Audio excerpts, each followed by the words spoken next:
She begged a stranger to pretend to be her boyfriend, unaware he was the Vampire King. What happened next would change both their lives forever. The rain fell like shattered glass against the cobblestones, turning the narrow alley into a river of reflected lamplight. Maya pressed herself against the cold brick wall, her soaked dress clinging to her skin, her breath coming in short, desperate gasps. Footsteps echoed from the main street, getting closer.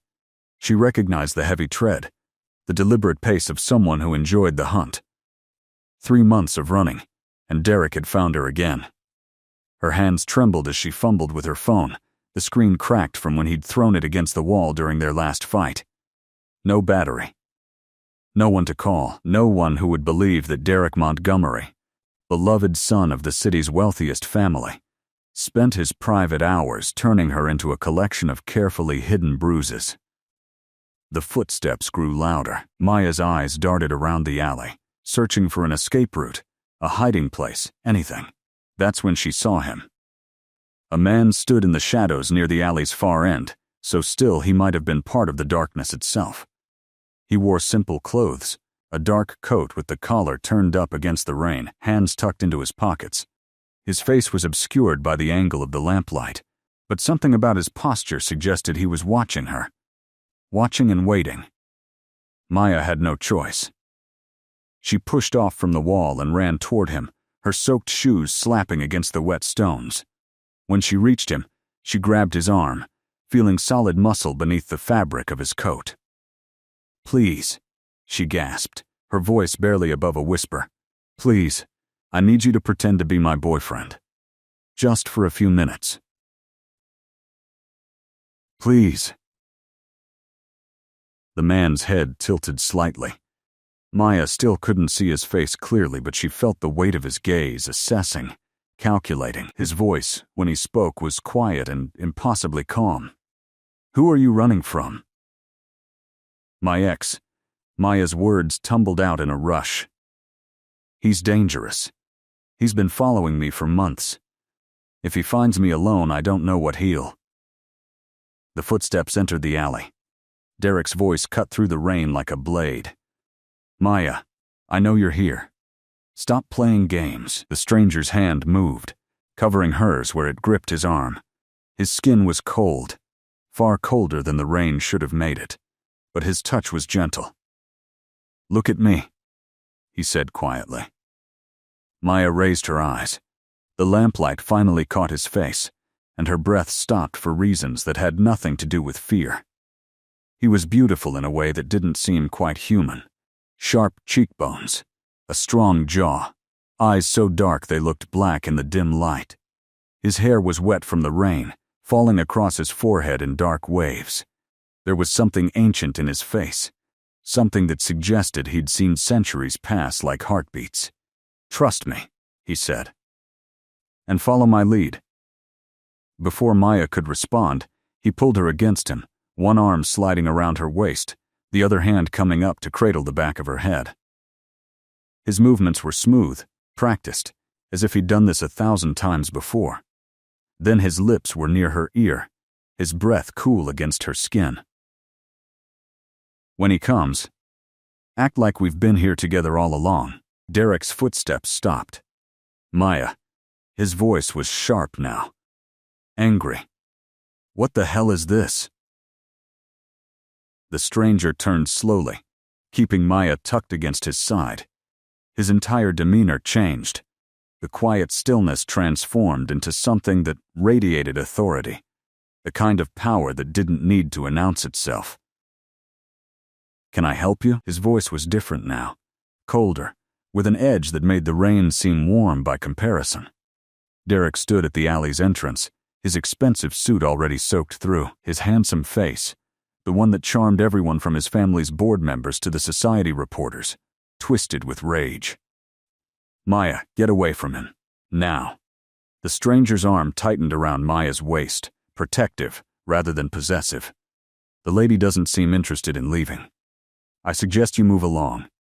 Derek took a step forward, his hands clenched into fists.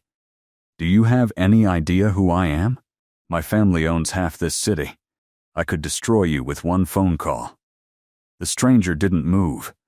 Didn't even blink. Interesting. He paused, and Maya felt something shift in the air around them, a pressure that made her ears pop. I wonder what your family would think if they knew you spent your evenings stalking women through back alleys. Derek's face flushed red. You don't know what you're talking about. Maya is my girlfriend. She's confused, upset. She needs help. She's not your anything, the stranger said quietly. And she's asked you to leave. I recommend you do so. I'm not leaving without her, Derek snarled, taking another step forward. That's when Maya saw it. Fear, sudden and sharp, flashing across Derek's face. He'd stopped moving, his entire body rigid, staring at the stranger with an expression that looked almost like recognition. Or perhaps, more accurately, realization. The stranger tilted his head slightly. The gesture was almost curious, like a predator studying prey. You should know, his voice dropped lower, that I have very little patience for men who hurt women, and even less for those who refuse to listen when they're told to leave. Derek's mouth opened and closed. No sound came out. The color drained from his face, leaving him pale as chalk. He took a stumbling step backward, then another. This isn't over, he finally managed, but his voice shook. Stay away from her, the stranger said. It wasn't a request. It was a command, spoken with such absolute certainty that Derek flinched. If I see you near her again, you won't enjoy the consequences. Derek turned and ran. Actually ran, his expensive shoes splashing through puddles, his breathing ragged and panicked. Maya watched him disappear around the corner, her mind struggling to process what had just happened. Derek Montgomery, who'd terrorized her for months, who'd laughed when she'd threatened to call the police, who'd told her no one would ever believe her over him, had just fled like a frightened child. The stranger's arm loosened around her waist, but he didn't step away. Are you hurt? His voice was gentle again, the cold authority gone. Maya shook her head, not trusting her voice. The adrenaline that had been keeping her upright drained away all at once, leaving her legs weak and trembling. The stranger must have felt it because his arm tightened again, steadying her. When did you last eat? The question was so unexpected that Maya actually laughed, though it came out more like a sob. Maybe yesterday? The day before? He made a sound that might have been disapproval. Come. There's a cafe 2 streets over. We should get you out of the rain. Maya knew she should refuse, should thank him and walk away, should not follow a complete stranger to a secondary location, no matter how much he'd just helped her. But something about him, maybe the gentleness in his voice or the way he'd stood between her and Derek without hesitation, made her feel safer than she'd felt in months. Okay, she whispered. They walked through the rain in silence. The cafe was small and warm, tucked between a bookstore and a vintage clothing shop. String lights hung across the ceiling like captured stars, and the smell of coffee and fresh bread wrapped around Maya like a blanket. The stranger guided her to a corner booth, far from the windows and the few other late-night patrons. He draped his coat over the back of his chair and signaled the waitress with a subtle gesture. His movements were economical, precise, as if he'd learned long ago not to waste motion. In the cafe's light, Maya could see him properly for the first time. He looked young, perhaps 30, but something about his eyes suggested otherwise. They were the color of midnight, deep and endless, and when they met hers, she felt like he could see through skin and bone, straight to her soul. 2 coffees, he told the waitress, and whatever food you can bring quickly. She needs to eat. The waitress, an older woman with kind eyes and silver streaking through her dark hair, took one look at Maya's soaked dress and pale face and nodded. I'll bring soup and bread. And a blanket. When she left, the stranger turned his attention back to Maya. His gaze was steady, but not invasive, patient in a way that suggested he had all the time in the world. What's your name? Maya, she said quietly. Maya Chen. He nodded once, as if her name confirmed something he'd already guessed. I'm Lucien. Just Lucien? Most people have last names. He smiled slightly, and Maya's breath caught. The expression transformed his face from beautiful to devastating. I've had many names over the years. Lucien is the one I prefer now. Before Maya could puzzle through what that meant, the waitress returned with a thick wool blanket, 2 steaming mugs, and a promise that food was coming. Maya wrapped the blanket around her shoulders, feeling the warmth seep into her bones. Lucien watched her over the rim of his coffee cup, not drinking, just holding it. Thank you, Maya said finally. For back there. For this. You didn't have to help me. He set down his cup. The movement was careful, deliberate. No one should have to beg for help to escape someone who's hurt them. Derek, your ex, how long has he been following you? 3 months since I left, Maya said. Her hands wrapped around her own mug, drawing comfort from the heat. 6 months before when we were, she couldn't finish the sentence. Lucien's expression didn't change, but something flickered in his eyes. Understanding, maybe. Or anger on her behalf. He hurt you. It wasn't a question. Maya nodded. Her throat felt tight.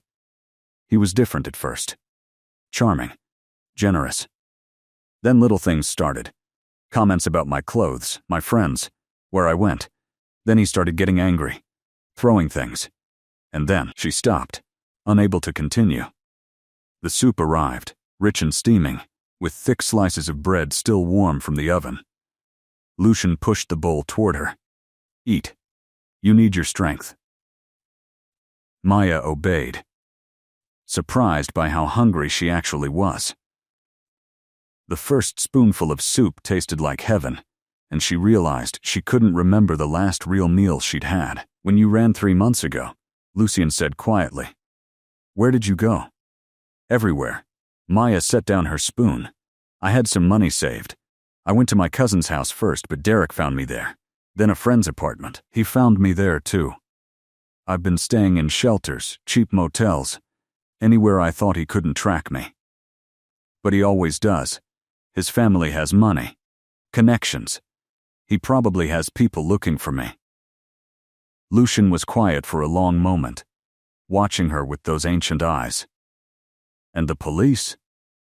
Maya laughed bitterly. Derek's father plays golf with the police commissioner. His mother sits on half the charity boards in the city. The one time I tried to report him, they took my statement and filed it away. Derek's lawyer called me the next day, suggesting I was confused, possibly unstable, definitely not credible against someone of his standing. She took another spoonful of soup, forcing it past the lump in her throat. I'm nobody. A waitress who dropped out of art school. My parents died when I was young. No family except my cousin, who has her own problems. Derek knew exactly what he was doing when he chose me. No one who would be believed. No one who would be missed. Lucien's hands, which had been resting on the table, curled into fists. The movement was subtle, controlled, but Maya saw the tension in his shoulders, the way his jaw tightened. That ends now, he said quietly. Maya looked up, confused. What? You won't be running anymore. You'll stay with me. The words were so unexpected that Maya actually laughed. Stay with you? I don't even know you. You could be worse than Derek. I'm not, Lucien said simply, and you know that already, or you wouldn't have approached me in the alley. You would have kept running. He was right, and Maya knew it. Something in her gut, some instinct that had kept her alive this long, had recognized safety when she'd seen him standing in the shadows. But accepting help from a stranger was insane. I can't just move in with someone I met an hour ago, she protested. Why not? Derek knows all your usual haunts, all your friends and family. But he doesn't know me. Maya stared at him. Are you serious? Completely. Lucien leaned forward slightly. His eyes held hers. I have a large house with secure grounds, multiple rooms. You would have your own space, your own privacy. and Derek Montgomery wouldn't dare set foot there. Why would you do this? Maya's voice was barely a whisper. You don't know me. You don't owe me anything. Lucian was quiet for a long moment. When he spoke, his voice was soft, almost sad. Let's say I have experience with people who abuse power. People who hurt those weaker than themselves because they enjoy it, because they can. And let's say I've made it something of a personal mission to stop such people when I encounter them. Maya searched his face, looking for deception, for hidden motives. She found only sincerity, and something that looked like old pain, carefully buried. What's the catch? She asked. No catch, Lucian said. You stay as long as you need. When you're ready to leave, you leave. No obligations, no expectations beyond basic courtesy. Maya wanted to say no. Every rational part of her brain screamed that this was a terrible idea. But the alternative was going back to the shelters, to the constant looking over her shoulder, to the bone-deep exhaustion of never feeling safe. And something about Lucian, about the way he'd stood between her and Derek without hesitation, about the quiet certainty in his voice when he'd told Derek to leave, made her want to trust him. 1 week, she heard herself say. I'll try it for 1 week. If it feels wrong, I leave. No questions asked. Agreed, Lucian extended his hand across the table. Maya hesitated, then took it. His skin was cold again, that unnatural chill she'd noticed in the alley, but his grip was gentle. They shook once, formally, like sealing a business contract. When Maya released his hand, she realized the waitress was watching them from behind the counter, a small smile on her face. The older woman caught Maya's eye and nodded slightly, as if approving the arrangement. Finish your soup, Lucian said, sitting back. My car is outside. We'll collect whatever belongings you have, then go to the house. Maya ate mechanically, her mind racing. She'd just agreed to move in with a complete stranger. A beautiful, mysterious stranger who'd somehow frightened Derek Montgomery into running away, who spoke like someone from another century, whose skin was cold as winter despite the warm calf. A stranger who'd offered help without asking for anything in return, which in Maya's experience meant he either wanted something he wasn't saying, or he was genuinely one of the rarest things in the world, a good person. She would find out which soon enough. Outside, the rain had slowed to a gentle mist. Lucian's car was a sleek black sedan, expensive but understated. He opened the passenger door for her. Another old-fashioned gesture that should have seemed strange but somehow felt natural coming from him. Where are your things?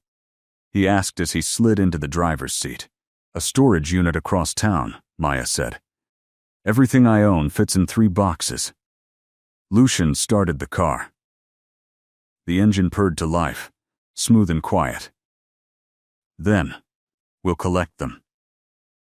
His voice was matter of fact. As if this was perfectly normal. As if he helped desperate women escape their abusers every night. As they drove through the city's rain-slicked streets, Maya watched the lights blur past her window and wondered what she'd just agreed to. And why, despite everything, she felt safer than she had in months. Lucian's house wasn't a house at all. It was an estate. The iron gates opened automatically as they approached, revealing a long driveway lined with ancient oak trees. The main building rose from manicured grounds, like something from another era, all stone and tall windows and architecture that spoke of centuries rather than decades. Maya pressed her face against the car window, her 3 boxes of belongings suddenly feeling even more inadequate. You live here? Alone? Mostly, Lucian pulled the car into a circular drive. There's a groundskeeper who comes during the day, and a woman who manages the household staff. But at night, yes, I'm usually alone.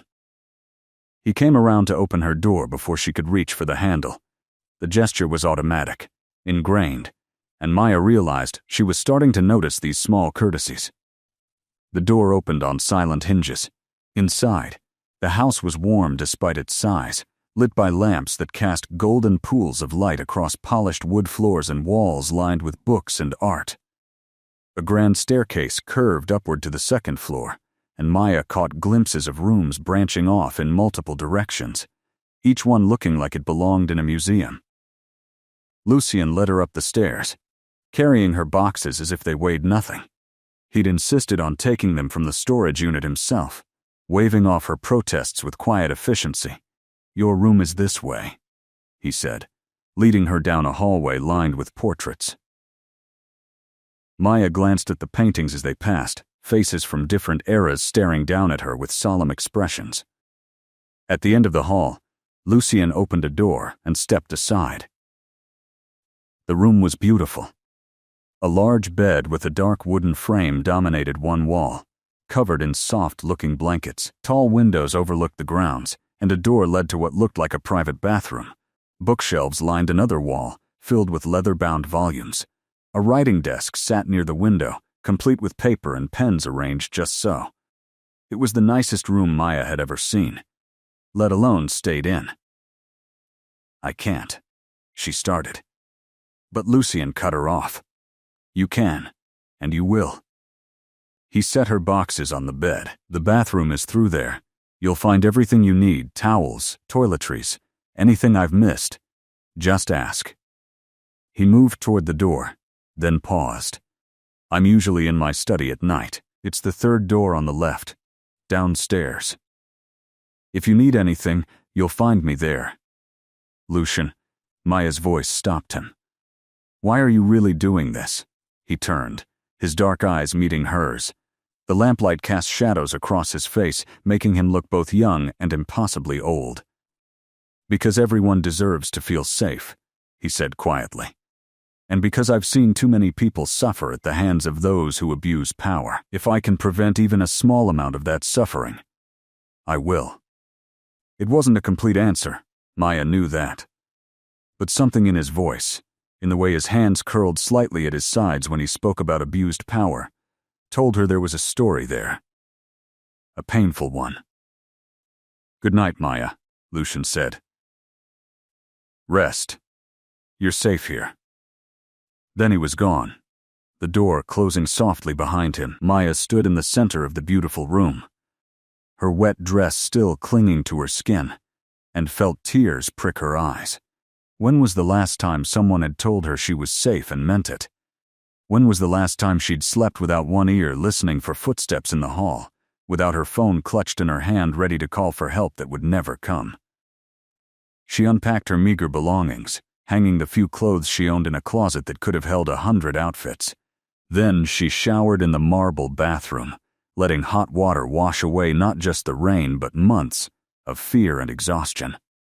The towels were thick and soft. The soap smelled like lavender. When she finally crawled into bed, the sheets felt like clouds against her skin.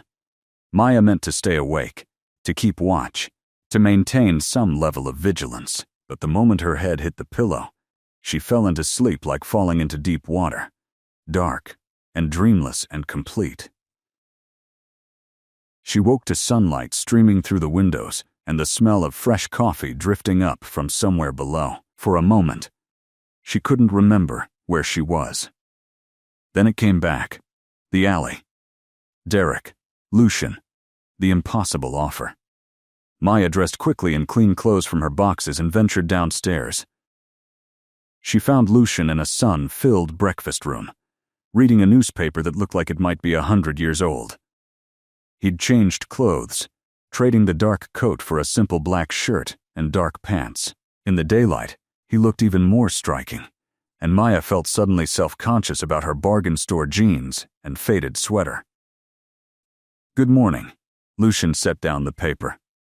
"Did you sleep well?" "Better than I have in months," Maya admitted.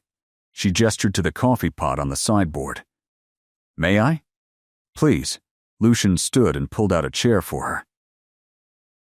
Mrs. Chen, the household manager, left breakfast. She comes in early, leaves around noon. You won't see her often, she's very discreet. As if on cue, a woman appeared in the doorway. She was perhaps 60, with silver hair pulled back in a neat bun and sharp eyes that assessed Maya in one quick glance. "Mrs. Chen," Lucien said. This is Maya. She'll be staying with us for a while." The older woman's expression didn't change, but something in her eyes softened. "Welcome, Miss Maya. I've set out eggs and toast. If you prefer something else, you need only ask." "Thank you," Maya said, feeling overwhelmed by the simple kindness. Mrs. Chen nodded and disappeared as quietly as she'd come. Maya fixed herself a plate, surprised by how hungry she was. Lucian returned to his paper, giving her space to eat in comfortable silence. It was only when she'd finished her second cup of coffee that Maya noticed something odd. Lucian's cup sat in front of him, full and steaming, but he hadn't taken a single sip. "You're not eating," she observed. "I ate earlier," he said smoothly. Too smoothly. "But please help yourself to anything you'd like." Maya studied him over the rim of her cup. In the daylight, she could see details she'd missed before. His skin was pale, almost luminescent.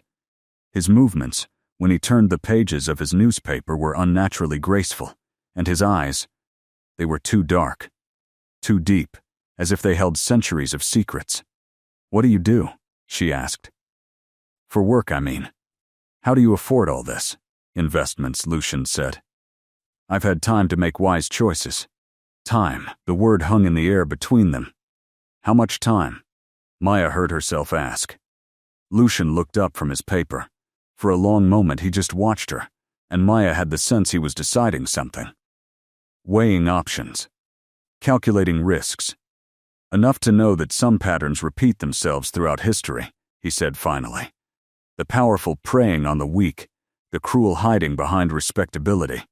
Some things never change no matter how many centuries pass." "Centuries," Maya repeated softly. Lucian set down his paper. His dark eyes held hers. "You're an observant woman, Maya. I imagine you've already noticed certain things about me. That my skin is cold, that I don't eat or drink in your presence, that I seem more comfortable in darkness than light." Maya's heart began to beat faster, but strangely, she didn't feel afraid. She felt curious. "What are you?" "I think you already know," Lucian said quietly. Maya took a breath. "You're a vampire."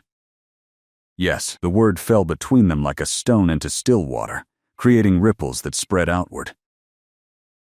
Maya waited for fear to kick in, for logic to tell her to run. But instead, she felt pieces clicking into place. The way Derek had looked at Lucian with sudden recognition and terror. The cold skin. The ancient quality to his voice and mannerisms. Maya should have been terrified. Every instinct should have screamed at her to run, to get as far away as possible from the creature sitting across the breakfast table. But instead, she found herself asking, "How old are you?"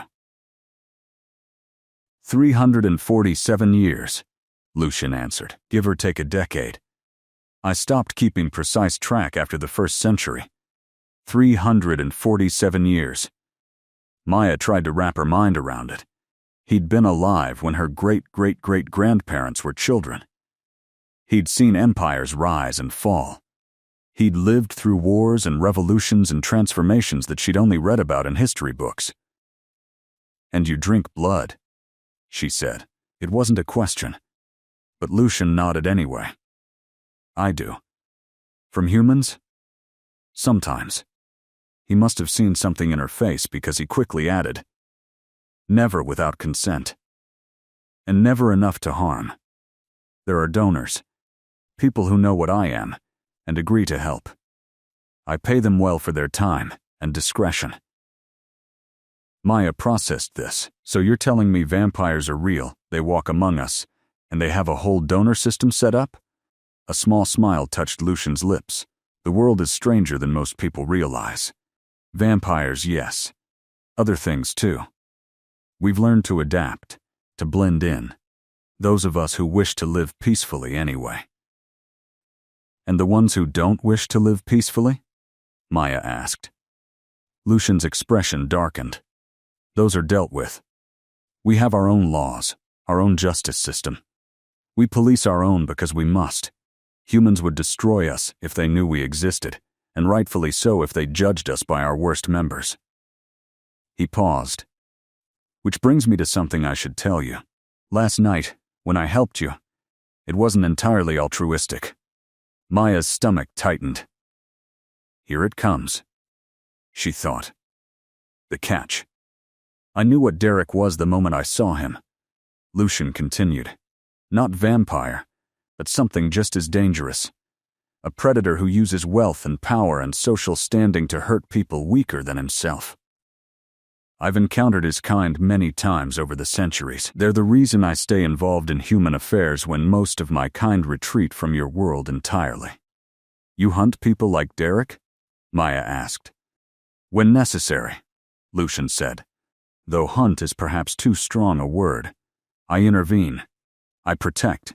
I use my resources and my nature to level playing fields that are unfairly tilted. Derek Montgomery has been on my radar for some time. Multiple women, all from vulnerable backgrounds, all with stories similar to yours.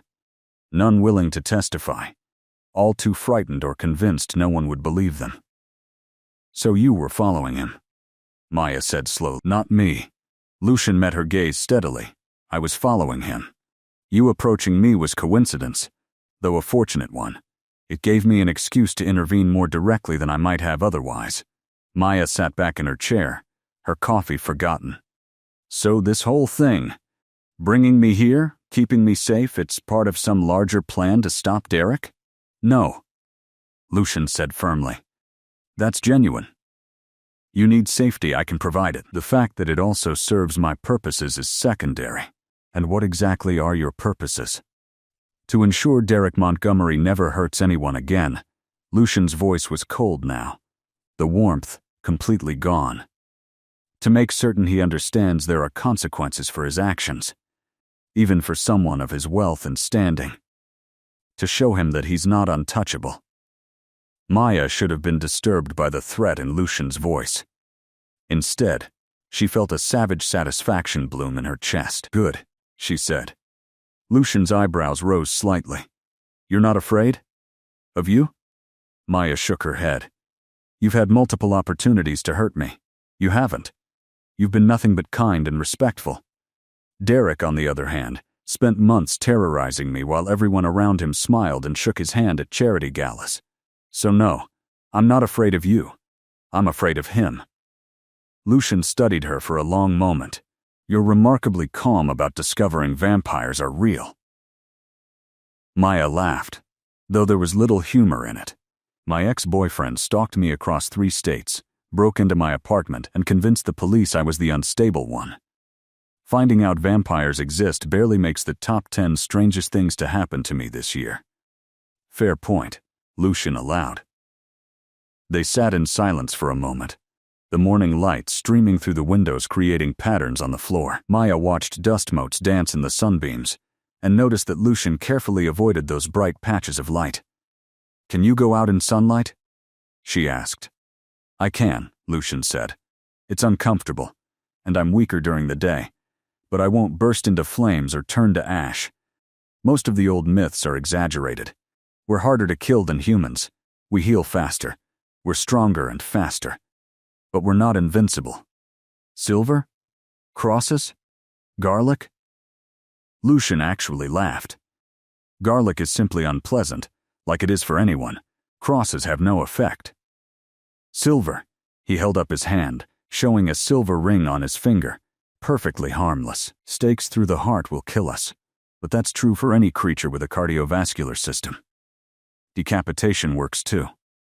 Maya found herself smiling despite everything. This is the weirdest conversation I've ever had. Lucian's expression softened. I imagine so. If you want to leave, I'll understand. I can arrange for you to stay somewhere else. Somewhere Derek won't find you. I'll still ensure your safety. Maya considered. She should leave, should put distance between herself and the supernatural. But Lucian had been honest with her when he could have kept lying. He'd shown her respect when he could have used his power over her. And despite everything, she felt safer in this house with a vampire than she'd felt anywhere in months. I'll stay, she said. At least for now. But I have questions. Ask, Lucian said. So many. Maya leaned forward. First, if you're 300 years old, why do you care about humans at all? Why not just, I don't know, live in a castle somewhere and avoid all of us? I tried that for the first century, Lucian said. It was lonely and pointless.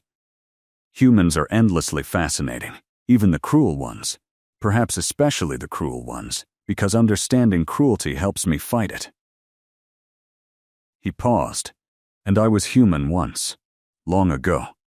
I remember what it felt like to be powerless, to be at the mercy of those stronger than me. I swore when I became this that I would never forget that feeling. What happened to you? Maya asked gently. Lucian was quiet for a long moment.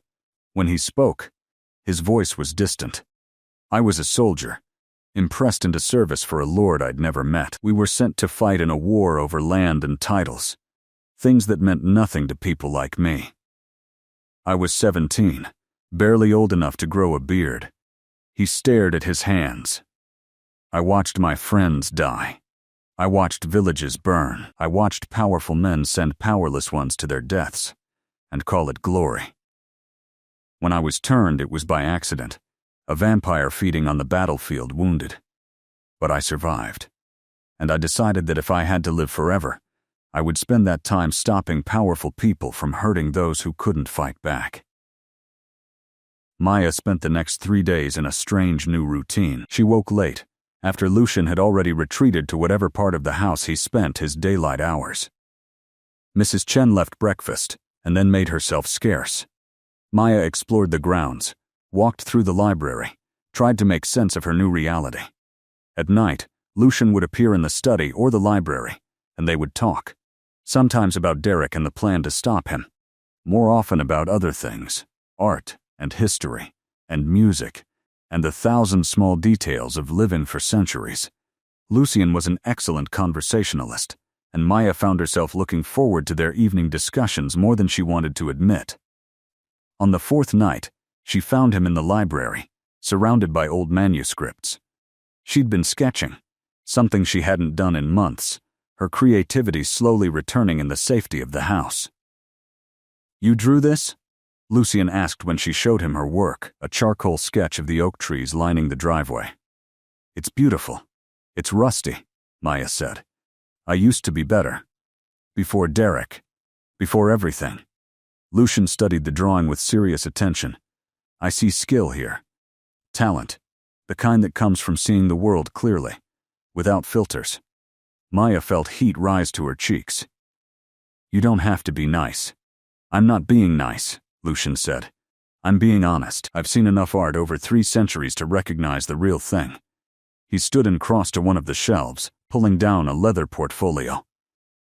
"Come here." Inside the portfolio were drawings, dozens of them, in styles that spanned centuries. Lucian explained each one, who had drawn it, when, why it mattered. He spoke about art with the passion of someone who'd lived through its evolution, who'd watched techniques develop and change and revolutionize how humans saw the world. "You really love this," Maya said. "All of it. The art, the history. I love what it represents," Lucian said softly.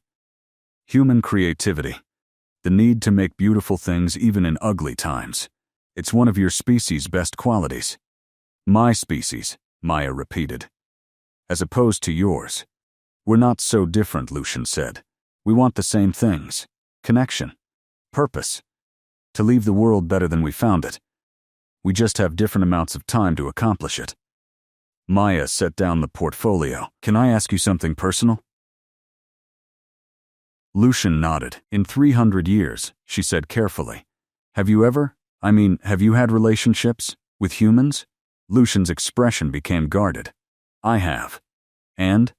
"They end," Lucian said simply. "Always. Either through death or through the realization that I'll stay young while they age. It's one of the cruelties of immortality. You watch everyone you love disappear." "That sounds lonely," Maya said. "It is," Lucian admitted, "which is why I stopped allowing myself to love anyone a long time ago. It's easier to care from a distance, to help without becoming attached. Safer for everyone involved." Is that why you're helping me?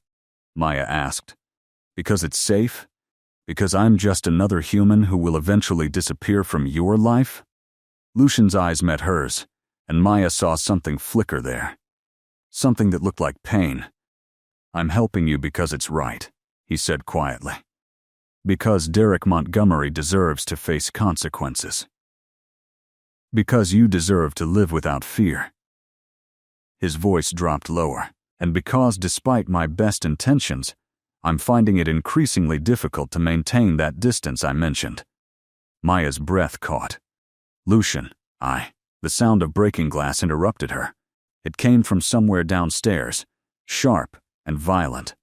Lucian was on his feet instantly, moving with that inhuman speed Maya had glimpsed before. Stay here, he commanded, his voice different now, harder. Lock the door behind me. But Maya saw his expression, saw the tension in his shoulders, and fear bloomed in her chest. It's Derek, isn't it? He found me. Lucian didn't answer, which was answer enough. He was already moving toward the door when Maya grabbed his arm. Don't go alone. Please. I'll be fine, Lucian said. I've dealt with worse than Derek Montgomery. But he's dangerous, Maya insisted. He has a gun. I saw him buy it before I ran. He said if he couldn't have me.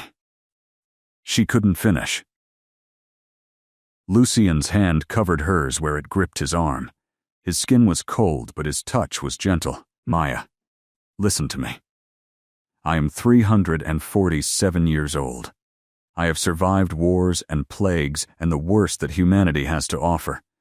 Derek Montgomery does not frighten me. What frightens me is the thought of him hurting you. So please, stay here. Let me handle this. He left before she could argue further. Maya heard his footsteps disappearing down the hallway, silent and swift. She should have listened, should have locked the door like he'd told her. But she'd spent months being afraid, months running and hiding, and suddenly she was tired of it. Tired of letting Derek control her life through fear. She crept down the hallway, staying in the shadows the way Lucian had taught her during one of their evening conversations, about moving quietly, about not being seen, about survival skills he'd picked up over centuries. The stairs were dark, but Maya could see light coming from the front hall. She heard voices, Derek's familiar and hateful, Lucian's calm and cold. You can't keep her from me, Derek was saying. His voice was slurred, drunk or high, or both. She's mine. I made her. I can break her. Nobody takes what's mine. Maya reached the bottom of the stairs and peered around the corner. Derek stood in the entrance hall, swaying slightly. He held a gun in one hand, pointed at Lucian. The vampire stood perfectly still, hands loose at his sides, seemingly unconcerned about the weapon aimed at his chest. She's not yours, Lucian said quietly. She never was. You don't own people, Derek, no matter what your money and family name have taught you to believe. Derek laughed, ugly and harsh. And who are you? Her new boyfriend? Some charity case she picked up to make me jealous? It won't work. She always comes back. They always come back. Not this time, Lucian said. Derek's finger tightened on the trigger. I'll kill you. I'll kill both of you. No one takes what belongs to me. You're welcome to try, Lucian said. His voice was still calm, but Maya heard something underneath it now. Something ancient and dangerous and utterly without fear. Though I should warn you, bullets are remarkably ineffective against me. Derek fired. The sound exploded through the entrance hall, deafening in the enclosed space. Maya's scream caught in her throat as she watched the bullet hit Lucian square in the chest. He staggered backward, his hand coming up to the wound. For one terrible moment, Maya thought she'd been wrong to trust him, wrong to believe he was different, wrong to think anything could stop Derek. Then Lucian straightened. His hand fell away from his chest, and Maya saw the bullet hole in his shirt, saw the flesh beneath already knitting itself together. Lucian's eyes, when he raised them to Derek, were no longer dark brown.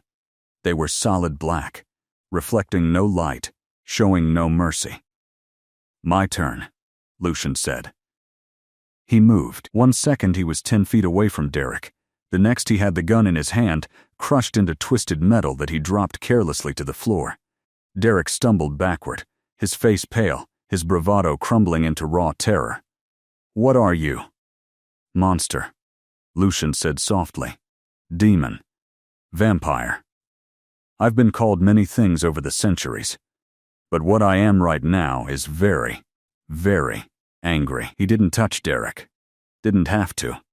His presence alone seemed to fill the hall, oppressive and overwhelming. Maya could feel it from where she stood, the weight of his power, the promise of violence barely contained.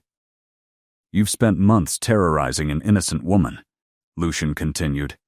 His voice was soft, conversational, which somehow made it more frightening. "You used your wealth and connections to hunt her like prey. You hurt her. You made her afraid to sleep, afraid to exist. And when she finally escaped, you followed." Derek tried to run. He made it 3 steps before Lucian was in front of him, moving faster than Maya's eyes could follow. The vampire's hand shot out, gripping Derek's throat, lifting him off the ground with casual strength. "I could kill you," Lucian said. "It would be easy. Snap your neck, drain your blood, make you disappear so completely your family would spend years searching. And part of me wants to. The part that remembers being human, being powerless, being at the mercy of men like you." Derek made a choking sound, his hands clawing uselessly at Lucian's grip. "Please," he gasped. "I'm sorry. I'll leave her alone. I swear." "You're only sorry because you're caught," Lucian said. "Because for the first time in your privileged life, you're facing someone stronger than you, someone who won't be intimidated by your family name, or your money, or your lawyers." "How does it feel, Derek? To be powerless?" "Terrible," Derek wheezed. Tears streamed down his face. "Please, I'll do anything." Lucian held him there for another moment, then dropped him. Derek crumpled to the floor, gasping and sobbing. "Good," Lucian said. "Because here's what you're going to do. You're going to leave this city tonight. You're going to tell your family you need time away, need to travel, need to find yourself, whatever excuse spoiled rich boys use when they run from consequences. And you're never coming back." "But this is my home," Derek protested weakly. "Not anymore." Lucian crouched down, bringing himself eye level with the trembling man. "If I ever hear that you've contacted Maya, if I ever hear that you've hurt another woman, if I ever see your face in this city again, I will kill you. Slowly, painfully. And I will make sure your family knows exactly why you died. Do you understand?" Derek nodded frantically. Lucian stood. "There's more. You have a considerable trust fund, money you did nothing to earn. You're going to set up an anonymous donation system. Every month, a portion of that money will go to domestic violence shelters and women's support organizations throughout the city. You'll do this for the rest of your life." "I can't," Derek started. "My family will ask questions." "Then lie," Lucian said coldly. "You're good at that. Tell them it's for tax purposes. Tell them it's a charity your therapist recommended.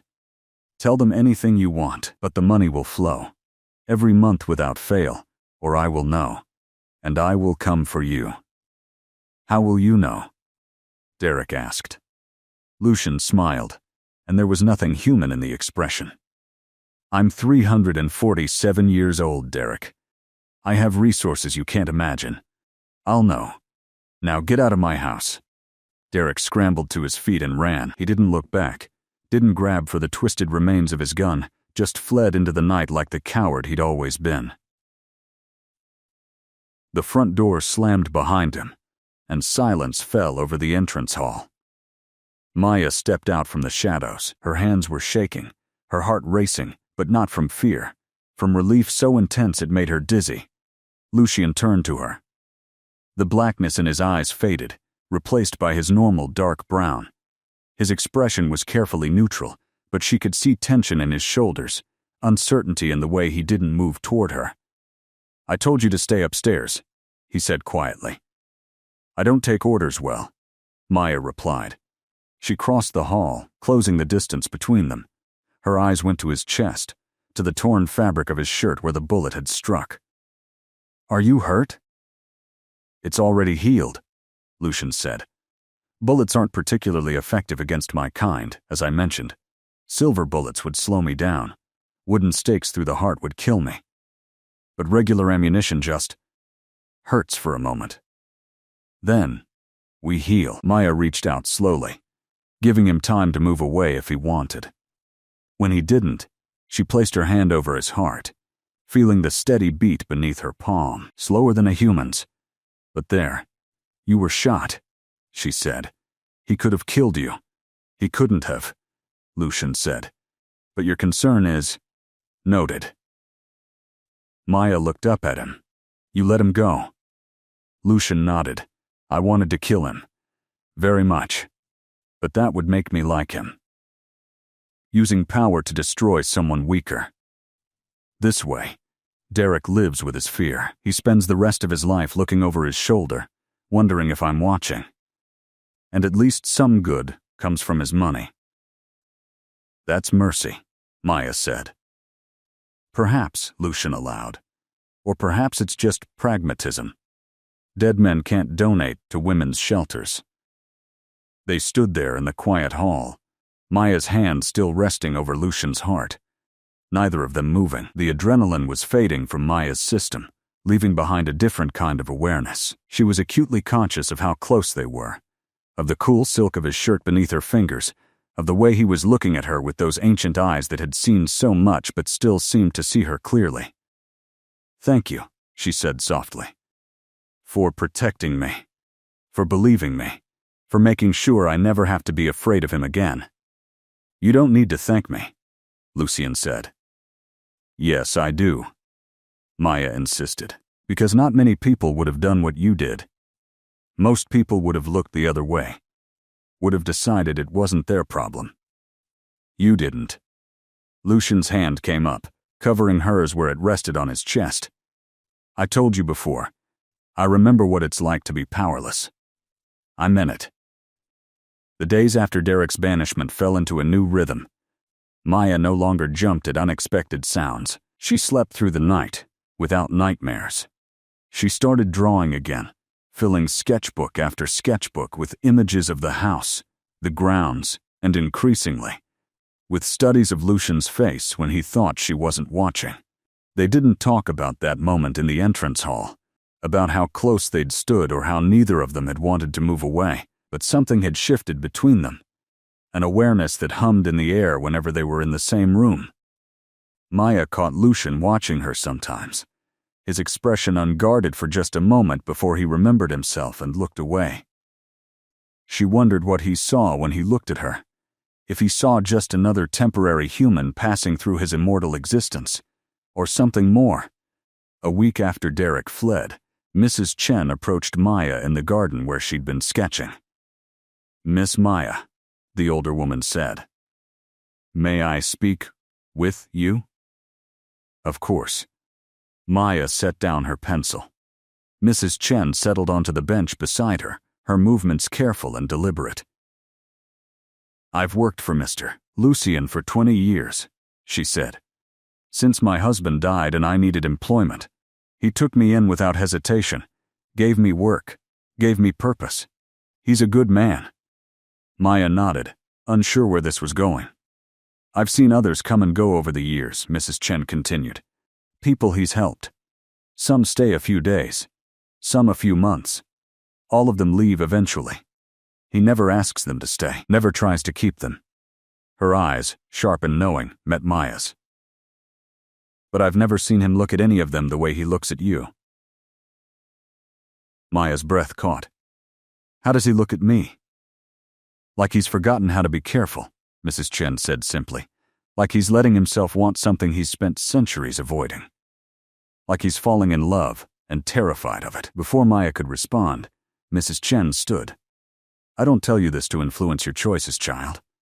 Only to give you information you might not have. What you do with it is your own decision. She left Maya sitting in the garden, her mind spinning. That night, Maya found Lucian in the study. He was reading by lamplight, a book that looked older than most countries. When she entered, he looked up and smiled, the expression transforming his usually serious face. Can't sleep? He asked. Maya shook her head. I wanted to talk to you. About what? About us, Maya said. About what happens next. Lucian set down his book carefully. His expression became guarded. What do you mean? Derek is gone, Maya said. She moved into the room, perching on the edge of a chair across from him. I'm safe, which means I don't have a reason to stay here anymore. I see. Lucian's voice was carefully neutral. When are you planning to leave? That's the thing, Maya said. I don't want to leave. Lucian went very still. Maya, I want to stay.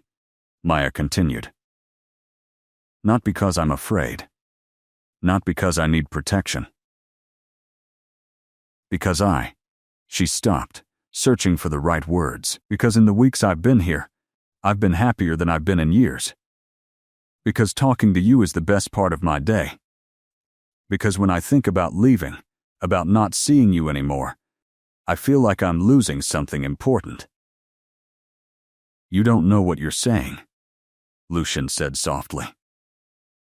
Yes, I do, Maya insisted. I know you're vampire. I know you're going to stay young while I age. I know this can't be forever, because I'm human, and you're immortal. But that doesn't mean we can't have now. You deserve more than now, Lucian said.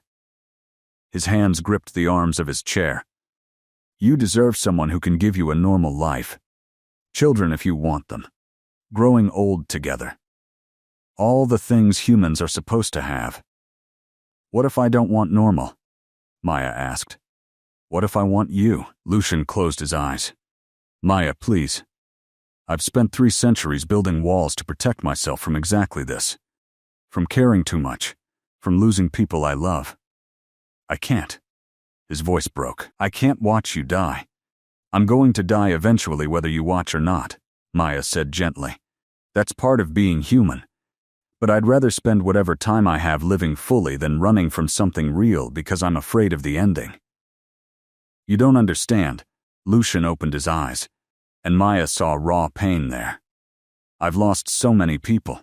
Friends. Lovers. Everyone I've cared about turns to dust while I remain. It never gets easier. The grief never fades. I carry 300 years of loss inside me, and I won't add you to that weight. Even if it means you're happier while I'm alive? Maya asked.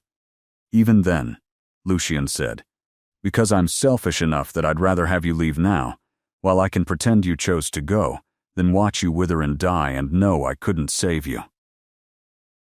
Maya stood. She crossed to his chair and knelt beside it, taking his cold hands in her warm ones. Lucian, look at me. He did. Reluctantly. You're not selfish, Maya said. You're scared, and I understand that. But you can't protect yourself from pain by refusing to feel anything good. That's not living. That's just existing. I've been existing for a very long time, Lucian whispered. Maybe it's time to try something else. Maya's heart hammered against her ribs. She leaned forward slowly, giving him time to pull away. Time to refuse. He didn't. When her lips met his hands came up to cradle her face with infinite gentleness. The kiss was soft, careful, as if he was afraid she might break. Maya could feel the restraint in it, centuries of control keeping him from taking more than she offered. When they finally pulled apart, Lucian rested his forehead against hers. This is a terrible idea, he murmured. Probably, Maya agreed. We're going to get hurt, almost certainly. But Maya's hands tightened on his. But maybe it will be worth it, Lucian pulled back enough to look at her properly. His eyes searched her face. "If we do this," he said carefully, "you need to understand what it means. I can't make you immortal. I can't give you forever. All I have is now, and however many years you have left, and the absolute certainty that losing you will destroy me. Then we'll make the most of now," Maya said, "and we'll face the rest when it comes."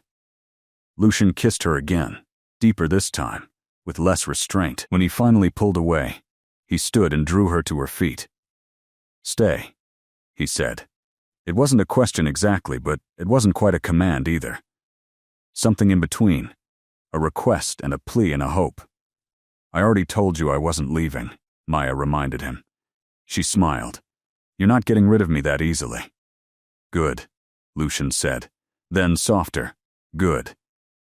The weeks that followed were the happiest Maya could remember. She moved her belongings from the guest room to Lucian's chambers, a sprawling suite on the 3rd floor, with windows that overlooked the grounds. They fell into a routine that felt both strange and utterly natural. Maya spent her days drawing and exploring the city now that she no longer feared every shadow. Lucian joined her in the evenings, and they would talk for hours about everything and nothing.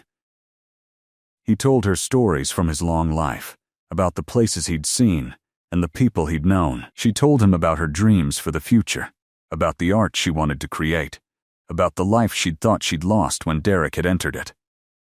One evening, Maya found Lucian in his private study, surrounded by account ledgers and legal documents. "What's all this?" she asked. Lucian looked up, a slight smile on his face. "Derek's monthly donations to women's shelters. I'm verifying the funds cleared properly." Maya moved closer, peering at the numbers. "That's a lot of money." "It is," Lucian agreed. "And it's helping a lot of women. The shelters report they've been able to expand services, hire more counselors, provide better security. Some good came from all that pain." Maya felt warmth bloom in her chest. "You did that. You turned something terrible into something that helps people." "We did that," Lucian corrected. "Your courage, your willingness to accept help, that's what made this possible." He pulled her into his lap, and Maya went willingly, resting her head against his shoulder. "I've been thinking," she said. "About what?" "About other Derek Montgomerys," Maya said. "About how many women are out there right now, trapped like I was, too afraid to leave because they don't think anyone will help them." Lucian's arms tightened around her. "It's a depressingly large number." "What if we helped them?" Maya asked. "What if we used your resources, your contacts, to create a real network? Not just donations, but active intervention, finding women who need help, providing them with safety, supporting them while they rebuild their lives." Lucian was quiet for a moment. "That would be dangerous," he said finally. "People like Derek, they don't give up easily. We'd be making enemies." "We already have enemies," Maya pointed out. "At least this way, we'd be doing something meaningful with our time." Lucian pulled back to look at her properly. "You're serious about this?" "Completely," Maya said. "I spent months running, feeling helpless, convinced no one would believe me or help me. You changed that. You gave me my life back. I want to do that for other people." A slow smile spread across Lucian's face. "You know," he said, "when I first saw you in that alley, desperate and afraid, I thought I was saving you. Turns out you've been saving me too." "How so?" Maya asked. "You reminded me why I do this," Lucian said. "Why I stay involved with humanity instead of retreating into isolation. For so long it's been about stopping predators, about using my power to protect the weak. But you've shown me it can be about more than that. It can be about building something positive, not just tearing down the negative." "So is that a yes?" Maya asked. "That's a yes," Lucian said. "We'll start small, a few cases at a time. Build a network of people we trust, and we'll be smart about it, careful. I won't let my desire to help put you in danger." Maya kissed him softly. "I love you," she said. The words came out easily, naturally, as if they'd been waiting for the right moment. Lucian's eyes widened slightly. Then his expression softened into something Maya had never seen before. Pure, unguarded joy. "I love you too," he said, "though I'm still terrified this is going to end badly." "It might," Maya allowed. "But it also might not. And either way, I'd rather spend my life with you, however long that is, than spend it safe and alone." They kissed again, and Maya felt something settle in her chest, a sense of rightness, of being exactly where she was meant to be. Over the next months, they began their work in earnest. Lucian used his connections to identify women in situations similar to what Maya had experienced. They created safe houses, hired security, provided financial support and legal resources. Maya, drawing on her own experiences, helped these women navigate their fear and trauma, showed them that escape was possible, that they deserved better. Word spread quietly among those who needed to know. A network formed, built on trust and discretion. Other vampires, those who shared Lucian's philosophy of using their power to protect rather than exploit, joined the effort. Humans, too, lawyers and social workers and counselors who believed in the work. It wasn't easy. There were setbacks and failures. Some women weren't ready to leave. Some abusers were more dangerous than anticipated. But there were victories, too.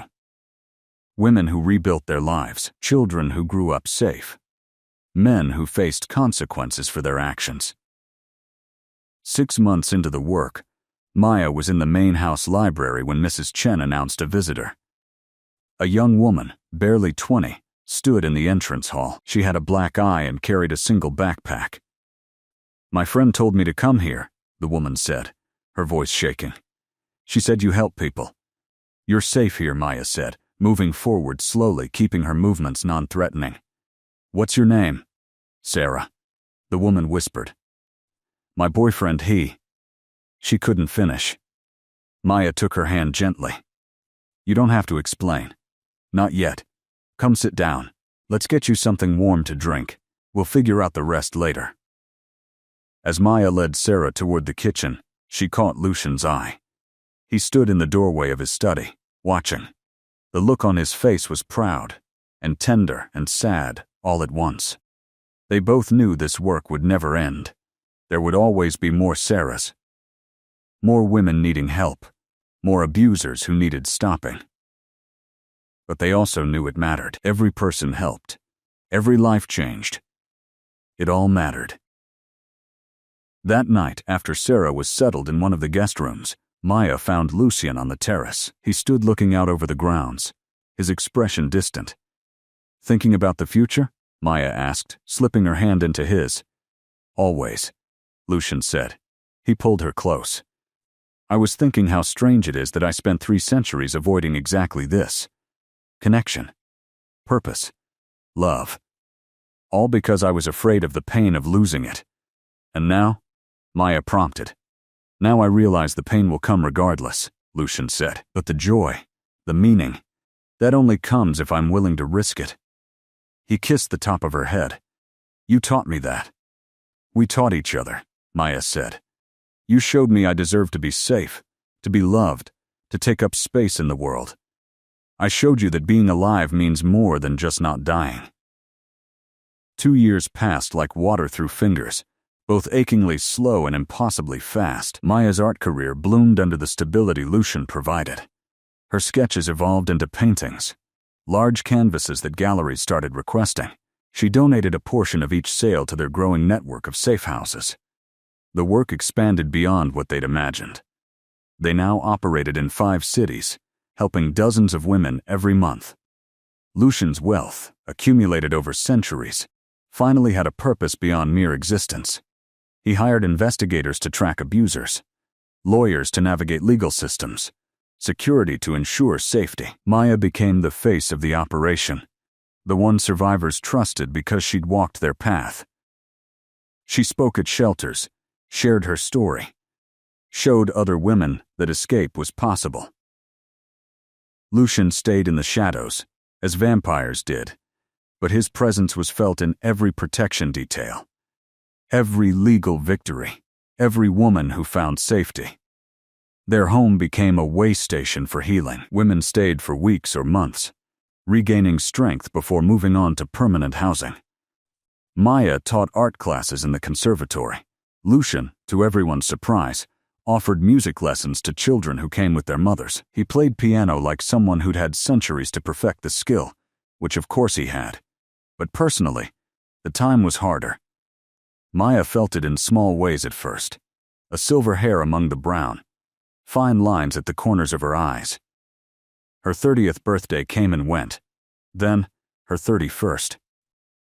Lucian remained unchanged, frozen at whatever age he'd been when he'd been turned. 30-something and beautiful and eternal. They didn't talk about it, this growing gap between them. But Maya saw how Lucian looked at her sometimes, with a sadness he tried to hide. How he would trace the small lines on her face with gentle fingers, as if memorizing them before time added more. One evening, Maya found him in the study, holding a small velvet box. "What's that?" she asked. Lucian looked up, startled. He'd been so lost in thought he hadn't heard her approach. "A question," he said finally, "and possibly a terrible idea. May I see?" Maya held out her hand. Lucian hesitated, then handed her the box. Inside was a ring, simple and elegant. A single stone set in silver, designed to catch light and hold it. "It's beautiful," Maya whispered. Lucian stood, taking the box from her hands. He didn't take out the ring, not yet. "I want to marry you," he said. "I know it's complicated. I know we can't grow old together. Not really. I know that every year that passes makes the difference between us more obvious. But I want to marry you anyway. I want whatever time we have to be officially, legally, eternally yours." Maya's eyes filled with tears. "Yes," she said. Lucian blinked. "Just yes? No concerns about the future? No worries about what people will think when you age and I don't?" "I have concerns," Maya said. "I have worries. But I love you. And I want to be your wife. And I'm not going to let fear of the future steal joy from the present." So yes, Lucian slipped the ring onto her finger. It fit perfectly, as if it had been made for her hand, which, knowing Lucian's attention to detail, it probably had been. They were married quietly in the estate's garden, with Mrs. Chen and a handful of their closest allies as witnesses. No big celebration, no society announcement, just vows spoken under starlight, promises made with full knowledge of their impermanence. "I promise to love you," Maya said, holding Lucian's cold hands in her warm ones, "for as long as I have breath, in this life and whatever comes after. I promise to cherish every moment we have, knowing they're finite and therefore precious. I promise to live fully, love completely, and never regret choosing you." Lucian's voice was steady, but Maya saw tears in his eyes. "I promise to protect you, to honor you, to spend every night of my immortal existence grateful that you chose me. I promise to make whatever time we have worth the pain of losing you, and I promise that when you're gone, I will keep our work alive. We'll help others the way we helped each other. We'll make sure your light continues even after." They kissed as husband and wife, and Maya felt complete in a way she never had before. The years continued their relentless march. Maya turned 35, then 40. Her hair gained more silver. Her face gained more lines. She remained beautiful, at least to Lucian, but she saw him struggle with her aging in ways he couldn't hide. One night she found him in their bedroom, holding a photograph. It was from their wedding day, 5 years earlier. Maya in that photo looked young and vibrant. The woman in the mirror looked tired, marked by time in ways Lucian would never be. "I'm sorry," Lucian said quietly. "For what?" Maya asked. "For not being able to stop this," he gestured at the photograph. "For watching you age while I stay frozen. For knowing that every day brings you closer to the end while I have centuries left. You're going to outlive me by hundreds of years, and I hate that. I'll miss so much of your existence." "I know," Lucian said, "and you'll be just a brief chapter in mine. no matter how much I wish otherwise. He set down the photograph. But you're the most important chapter, the one that changed everything. Maya crossed to him, taking his face in her hands. Listen to me, she said firmly. We knew what this was from the beginning. We chose it anyway, and I don't regret a single moment. Yes, I'm aging. Yes, I'll die. But I've lived more fully in these 7 years with you than I did in all the years before. You gave me that. Don't apologize for it. Lucian pulled her close, burying his face in her hair. I love you, he whispered. I know, Maya said. I love you too. The work sustained them through the difficult moments. They helped hundreds of women now, their network spanning a dozen cities. Maya's paintings raised awareness and funds. Lucian's resources made the impossible possible. They were making a real difference, creating systemic change that would outlast both of them. On Maya's 45th birthday, they threw a party at the estate. Not for her birthday specifically, but to celebrate a milestone. Their 1,000th woman helped. 1,000 lives changed. 1,000 futures opened. The house filled with survivors, counselors, lawyers, and supporters. Stories were shared. Tears were shed. Hope bloomed in every corner. Maya stood on the terrace, watching the celebration, and felt Lucian's arms wrap around her from behind. Look at what we built, he said softly. Look at all the light you brought into the world. We brought it together, Maya corrected. You taught me that power could be used to protect, instead of harm. I just helped you remember why you wanted to. They stood together as the party continued inside, watching stars emerge in the darkening sky. Maya knew her time was finite, knew that decades or perhaps just years from now, Lucian would stand on this terrace alone. But she also knew their work would continue, that the network they'd built would outlast her, that the women they'd helped would help others in turn. Maya's 50th birthday arrived with autumn leaves and the kind of crisp air that promised winter. She moved slower now, her joints protesting in ways they hadn't a decade before.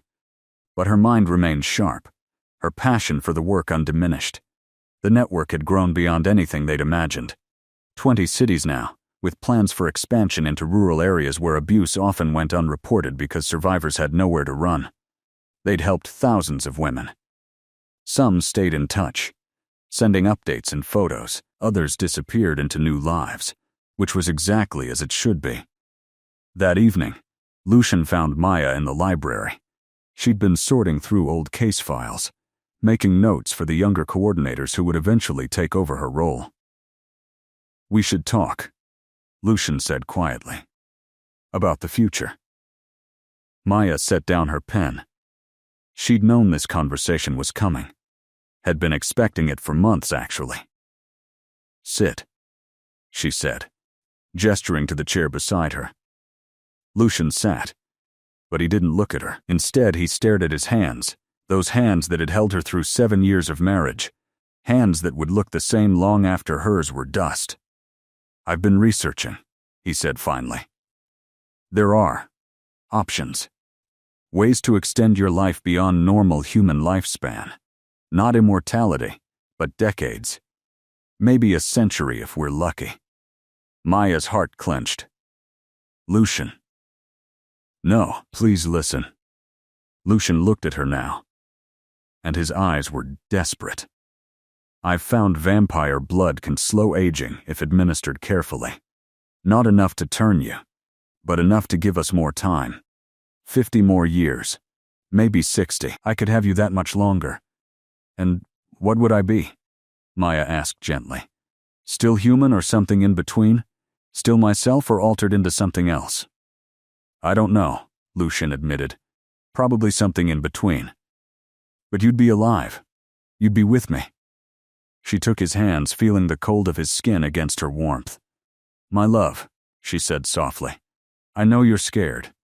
I know watching me age has been hard, but I can't become something I'm not just to stay with you longer.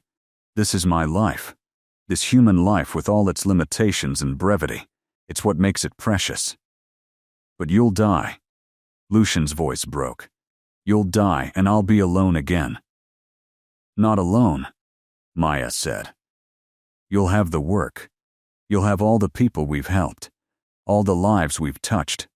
You'll have our legacy, and you'll have the memory of what we had together, which was real and true and complete exactly as it was. I don't want a memory, Lucian said. I want you. I know. Maya's eyes filled with tears, but wanting doesn't change reality. I'm human. I age. I'll die. That was always going to be true, whether we had 7 years together or 70. What matters is what we do with the time we have. They sat in silence for a long moment, holding hands, feeling the weight of mortality pressing down on them. Finally, Lucian spoke. How much time? The doctor says my heart is weakening, Maya said quietly. Maybe 5 years. Maybe 10 if I'm lucky and careful. Maybe less if I'm not. Lucian closed his eyes. Maya saw a tear slip down his cheek, the first she'd ever seen him shed. I'm not ready, he whispered. I'll never be ready. Neither am I, Maya said. But that doesn't change anything. She leaned forward, pressing her forehead against his. So we make the most of what we have left. We keep helping people. We keep loving each other. We keep living until I can't anymore.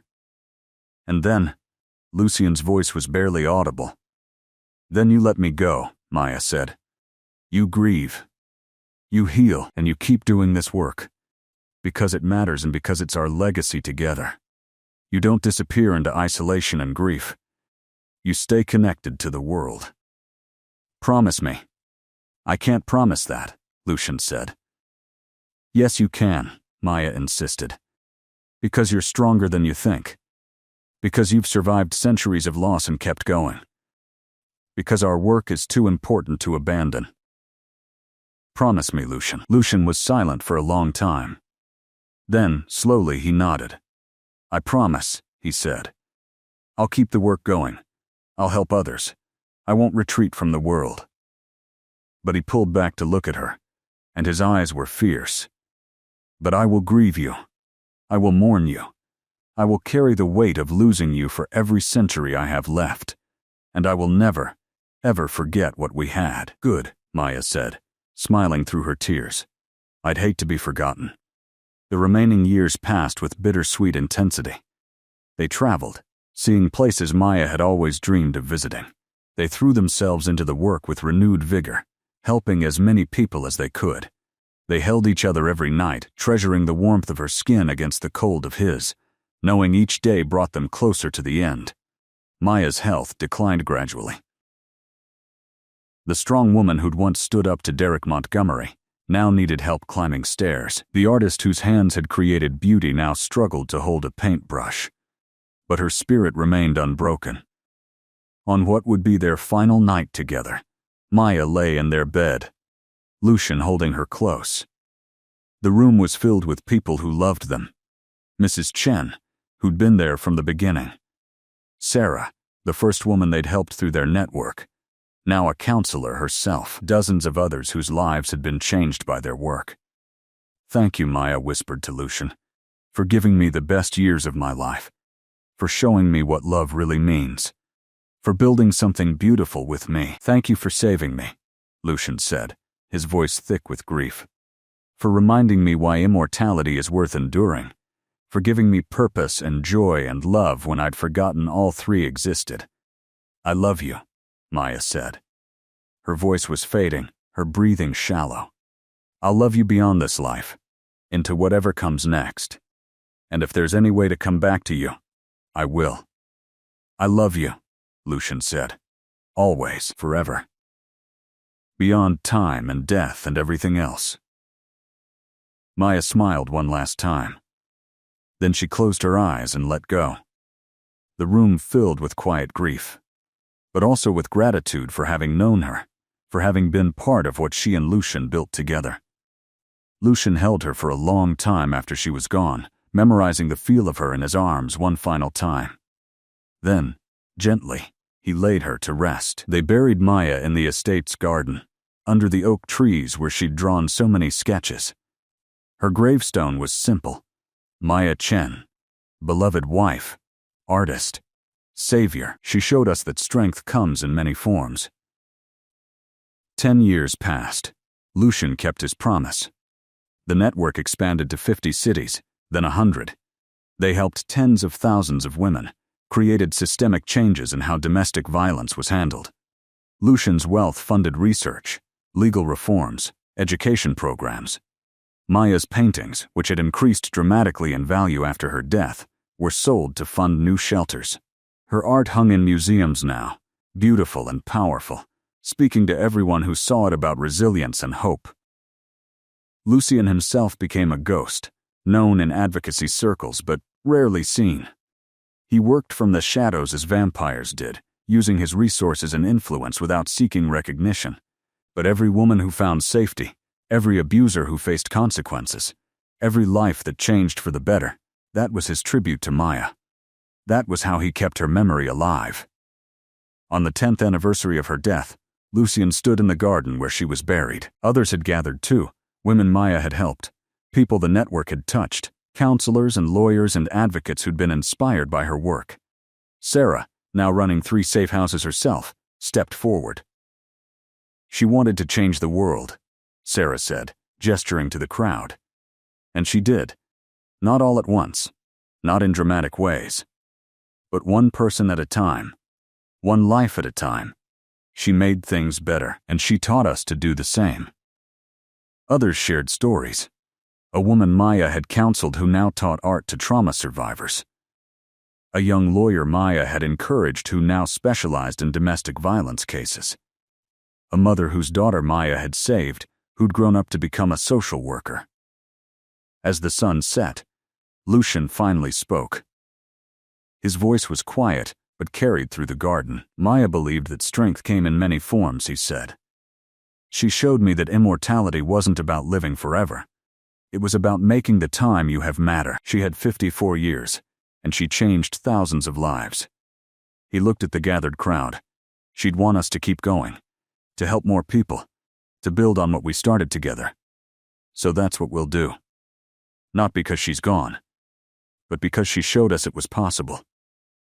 The crowd dispersed slowly, leaving offerings at Maya's grave. Flowers and art and handwritten notes from people whose lives she'd touched. When Lucian was finally alone, he knelt beside the grave. "I miss you," he said quietly. "Every night. Every century will feel longer without you." But he stood, looking out at the estate, at the lights of the main house where even now, women were finding safety and starting to heal. "But you were right. The work matters. The lives we change matter.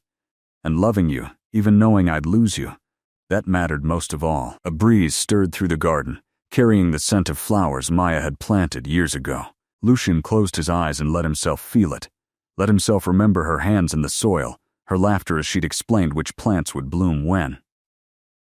Then he walked back to the house. There was work to do, women to help, lives to change, a legacy to maintain. Maya had given him purpose when he'd forgotten it existed. The least he could do was honor that gift. In his study, new case files waited. A woman in Seattle needing extraction from an abusive situation. A teenager in Miami whose stepfather was dangerous. A mother in Atlanta fleeing with 3 children. Lucian opened the first file and began making calls. This was how he kept Maya alive. Not through grief or isolation, but through action. Through making sure her light continued burning even after she was gone. And someday, centuries from now, when his own immortality finally ended, whether through violence or weariness, or simple surrender, he would find her again. He believed that. Had to believe it, that somewhere beyond this life, beyond time and death and everything else, they would meet again. Until then, he had work to do. People to save. Good to create from the ashes of pain. It's what Maya would have wanted. What she had wanted, when she'd made him promise not to retreat from the world. So Lucian kept his promise. Year after year, decade after decade, century after century. The network grew, the work expanded. Lives were saved and changed and made better. And through it all, Lucian carried Maya with him. Not as a ghost or a burden, but as a light that continued to illuminate his path. She had been right, he realized. Loving her, despite knowing he would lose her, had been worth every moment of pain that followed. Because she had shown him how to live rather than merely exist, how to use his power to protect rather than dominate, how to build something meaningful that would outlast them both. The poor girl who had begged a stranger to pretend to be her boyfriend had ended up saving the Vampire King in ways he was still discovering. And in return, he had given her safety, love, and purpose. Together they had changed the world. One person at a time. One life at a time. They had made things better. That legacy continued. Would continue for as long as Lucien existed to maintain it. And when he was finally gone, others would carry it forward. The work would never end, because there would always be more people who needed help. But there would also always be people willing to provide it, inspired by the example of a waitress turned artist and the vampire who loved her. In the end, that was enough. More than enough. It was everything.